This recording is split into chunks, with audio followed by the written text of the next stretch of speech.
अस्सलाम वालेकुम students. I am back with another video. आज हम जो अपनी एक्सरसाइज स्टार्ट करने वाले हैं वो एक्सरसाइज 3.3 है। विदाउट एनी टाइम वेस्ट हम एक्सरसाइज की तरफ चलते हैं और इस क्वेश्चन में देखें दो बातें डिमांड की गई हैं, दो चीज़ें नज़र आती हैं। वो कहता है कि आपके पास एक सेट गिवन है और आपने उसके रिलेशंस निकालने हैं, रिलेशंस इन ए, और आगे आपने उसकी डोमेन और रेंज भी बतानी है। अब ये रिलेशंस क्या होते हैं? इन रिलेशंस को हम बाइनरी रिलेशंस कहते हैं, जो कि बुक के अंदर आप लोगों को समझाए जाएंगे बाय डेफिनेशन। तो मैं आप लोगों को बात जो फिलहाल समझाने की कोशिश करता हूँ, आप उसको देखिएगा। डेफिनेशन वाइज पर आपको बात समझ आ जाती है। लेट्स सपोज मैं आपको आसान बात पहले इस तरह से समझाता हूँ कि लेट्स सपोज मेरे पास ये ए के सेट है।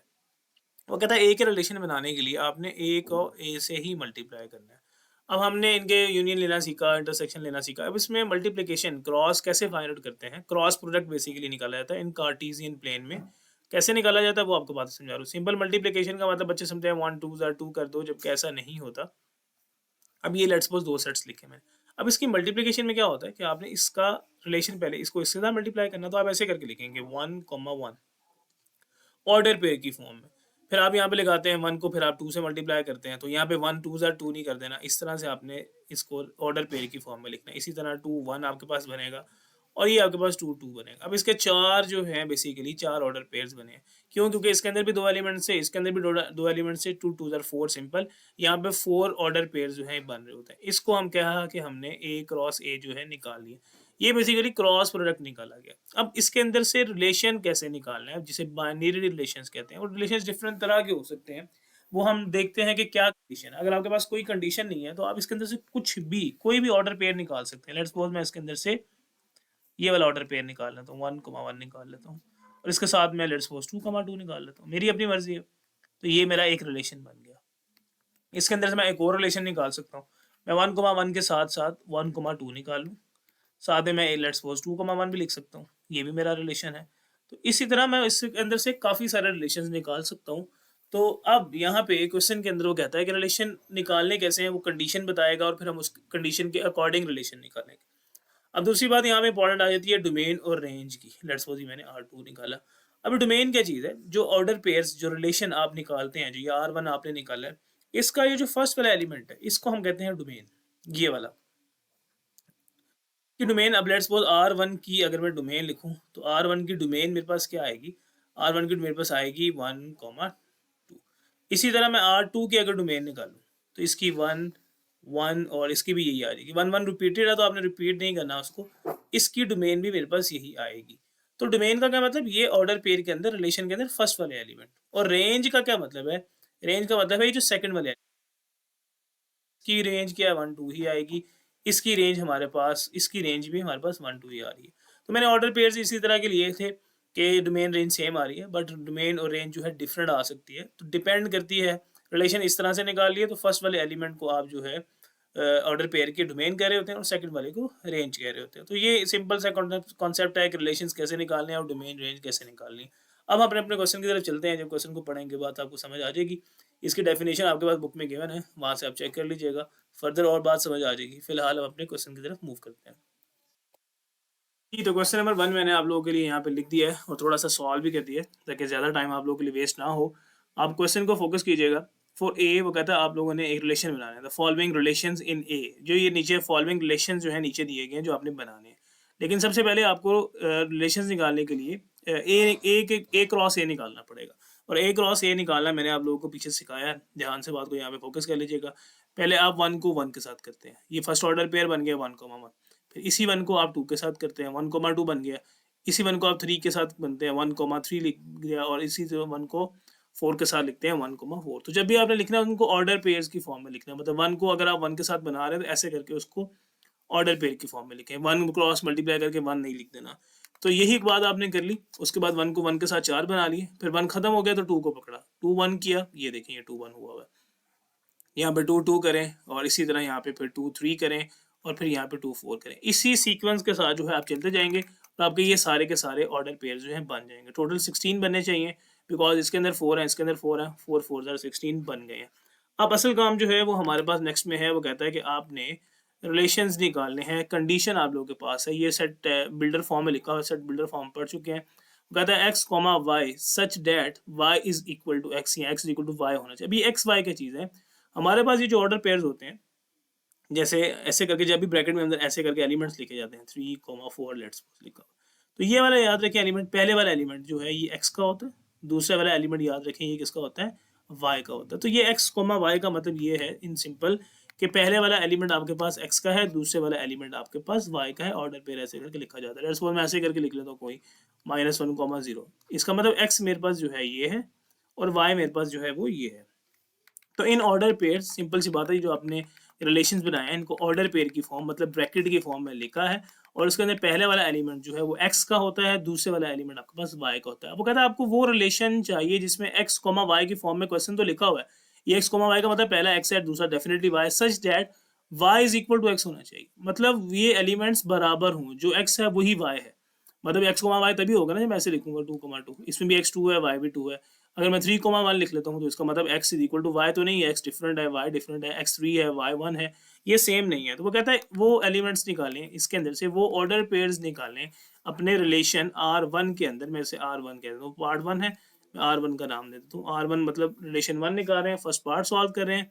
अब वो निकालें ऑर्डर पेयर जिसमें ये बात हमें x y और इक्वल है। जैसे यहाँ पे x y इक्वल है, यहाँ पे एक्स वाई इक्वल है, यहाँ पे एक्स वाई इक्वल है और यहाँ पे एक्स वाई इक्वल है। इसका मतलब ये R1 में ये ऑर्डर पेयर जो है आप पिक करेंगे। क्या पिक करेंगे आप सबसे पहले पिक करेंगे 1,1, एक आप क्या पिक कर रहे हैं 2,2, इसी तरह एक और आप 3,3, जितने भी हैं सारे पिक कर लें, 4,4, यही चार आपके पास हैं।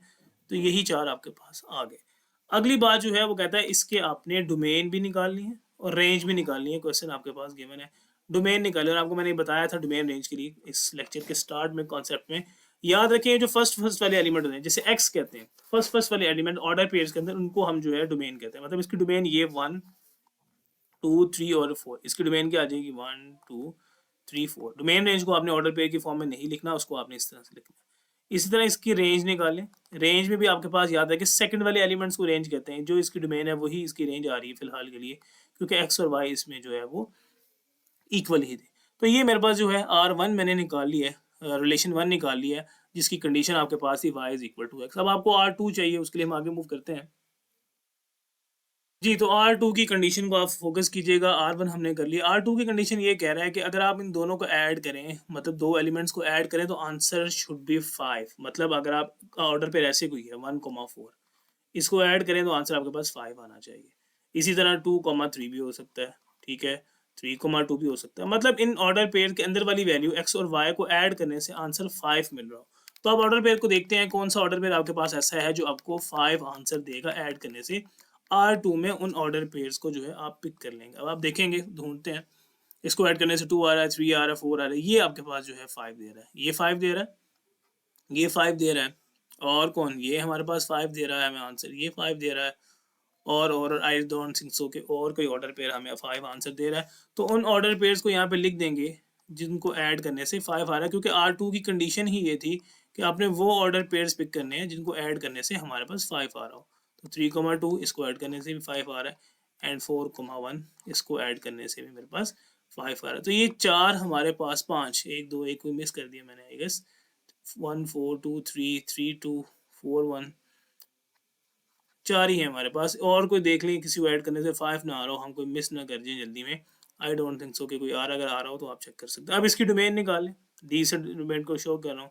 डोमेन ये फर्स्ट वाला एलिमेंट 1 2 भी है, 3 भी है, 4 भी है, तो ये इसकी डोमेन निकलेगी। इसी तरह इसकी रेंज निकाल लें आप। रेंज इसकी क्या निकलेगी, सेकंड वाला एलिमेंट 4 है, 3 है, 2 है, 1 है, तो सीक्वेंस में लिख लें, 1 आएगा, 2 आएगा, 3 आएगा, 4 आएगा। लकीली इसकी भी डोमेन और रेंज जो है वो सेम ही आ रही है। अब हम उम्मीद करता हूँ बात समझ लग गई होगी। सिंपल वही कंडीशन थी, उसी A क्रॉस A के अंदर से आपने डिफरेंट एलिमेंट्स निकालने थे, वो एलिमेंट्स निकालने थे जो आपकी इस कंडीशन को सेटिस्फाई कर रहे हैं। कंडीशन क्या थी, x प्लस वाई या y plus x should be 5। तो अब इसका थर्ड पार्ट की तरफ मूव करेंगे।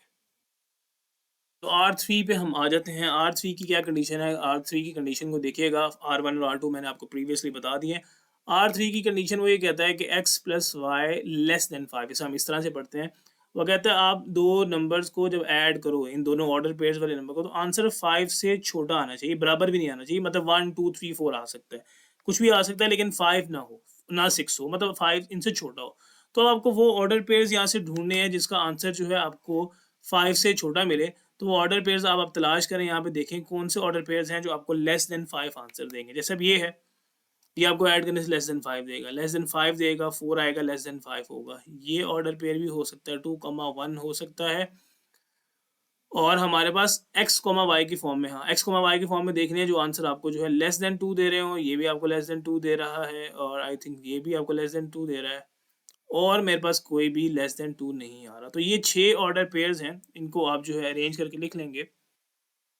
तो अब हम इनको अरेंज कर लेते हैं। अरेंज करने का तरीका वही पुराना है, मतलब अरेंज करना मतलब हम लिखते हैं उन ऑर्डर पेयर्स को इस तरह से। हमारे पास एक 1 1 है, हमारे पास एक, हमारे पास 1, 2 ऑर्डर पेयर आया। ये वो ऑर्डर पेयर्स मैंने पिक किए हैं जो हमारे पास ऐड होने से लेस देन 5 जो है आंसर दे रहे थे। तो ये ऑर्डर पेयर्स पिक कर लिए गए, और यहाँ पे हमारे पास है जी 3, 1।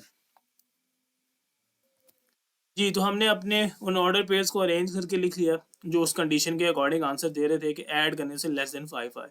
तो अब इनके डोमेन निकालने, फर्स्ट वाले एलिमेंट्स को डोमेन कहते हैं। अगर रिपीट हो रही हो तो इसको एक ही दफ़ा लिखते हैं, जैसे 1 1 1 3 दफ़ा आ रहा है तो आप उसको एक ही दफ़ा लिखेंगे। और डोमेन में आपके पास एक 2 दफ़ा 2 आ रहा है और एक आपके पास 3 आ रहा है। तो ये मेरे पास डोमेन आ चुकी है। रेंज हमारे पास क्या है, सेकंड वाला एलिमेंट 1 2 3 1 2 3, तो वो भी मेरे पास इसी तरह 1 2 3 ही आ जाएगी। तो डोमेन और रेंज यहाँ पे भी सेम ही आई है। तो बात हमारे पास उम्मीद करता हूँ समझ आ चुकी होगी। अपने अगले पार्ट की तरफ मूव करेंगे। जी, तो रिलेशन फोर्थ पार्ट इसका देखेंगे। उनमें वो पार्ट्स, इसमें कंडीशन क्या बता रहा है, कह रहा है कि इसमें वो आपने ऑर्डर पेयर्स लिखने हैं जिसका आंसर ऐड करने से अब ग्रेटर देन 5 आ रहा। पहले लेस देन 5 आ रहा था, अब ग्रेटर देन 5 आ रहा है। तो आप उन ऑर्डर पेयर्स को पिक कर लें। जैसे अभी पहले 3 ऑर्डर पेयर्स प्रीवियस में हमने लेस देन में पिक किए हैं, तो अब वो पिक नहीं होंगे जो बच गए थे मोस्टली हमारे पास, अब वही पिक होंगे। 1, 4 है। इसी तरह हमारे पास 2, 3 तो नहीं होगा क्योंकि इसको ऐड करने से आंसर 5 आ रहा है, तो हमें इससे बड़े वाले चाहिए, मतलब 6 चाहिए, मतलब आंसर शुड बी 6। तो इसी तरह ये मैंने गलत लिख लिया है, मैं इसको यहाँ से रेज आउट कर देता हूँ क्योंकि 1, 4 हमें आंसर 5 देगा, लेकिन हमें वो चाहिए जो ग्रेटर देन 5 आंसर देंगे। तो इसका मतलब ये भी नहीं है, ये भी नहीं है, ये भी 5 दे रहा है, तो इसका मतलब ये सारे कैंसर 2, 4 ये हमारे पास होगा। 2, 4 आंसर 6 देगा। 3, 3 ये आ जाएगा हमारे पास, ये आ जाएगा, ये आ जाएगा, और ये आएगा। इन सारे ऑर्डर पेयर्स को देखेंगे तो ये ऐड करने से ग्रेटर देन 5 आंसर दे रहे हैं, तो इसलिए फिर हम इनको इंक्लूड करेंगे। इक्वल वाले 5 भी जो हैं उसको भी हमने इंक्लूड नहीं करना क्योंकि वहाँ पे इक्वल की कंडीशन जो है वो नहीं है, सिर्फ ग्रेटर की कंडीशन है। तो उम्मीद करता हूँ कि यहाँ तक भी आपको बात जो है समझ लग ही जाएगी। 4, 4 ये हमारे पास रिलेशन एक बन गया। अब आपने इसकी डोमेन निकालनी है उसी तरह जैसे वो कहता है कि इसकी डोमेन और रेंज निकालें। डोमेन के लिए फर्स्ट वाले एलिमेंट्स 2 आपके पास है, 3 आपके पास है, और 4 आपके पास। अगर कोई रिपीट हो रहा है तो उसको एक ही दफ़ा लिखा जाता है, ये बात आपको पता होनी चाहिए। रेंज में हम आ जाते हैं, तो रेंज में हमारे पास 4, 3, 4 मुझे नज़र आ रहा है। 2, 3, 4 ही हमारे पास जो है इसकी रेंज आ रही है। अगर अरेंज करके लिखना होता है 4, 3, 4, 2, 3, 4 आया तो इसका मतलब 2, 3, 4 जो है वही हमारे पास इसकी डोमेन और रेंज आ रही है। ये चारों पार्ट से कोई मुश्किल बात नहीं थी। उम्मीद करता हूँ कि आपको यहाँ तक बात जो है वो समझ आ चुकी होगी। सिंपल से क्वेश्चन थे, ए क्रॉस ए निकालने के बाद हम उन रिलेशंस को पिक करते हैं जो कंडीशन यहाँ पे बताई जाती है। तो उम्मीद करता हूँ यहाँ तक बात समझ आ जाएगी। हम चलते हैं अपने अगले क्वेश्चन की तरफ अगली वीडियो में, इसी वीडियो में। तब तक अपना ख्याल रखें। अल्लाह हाफिज़।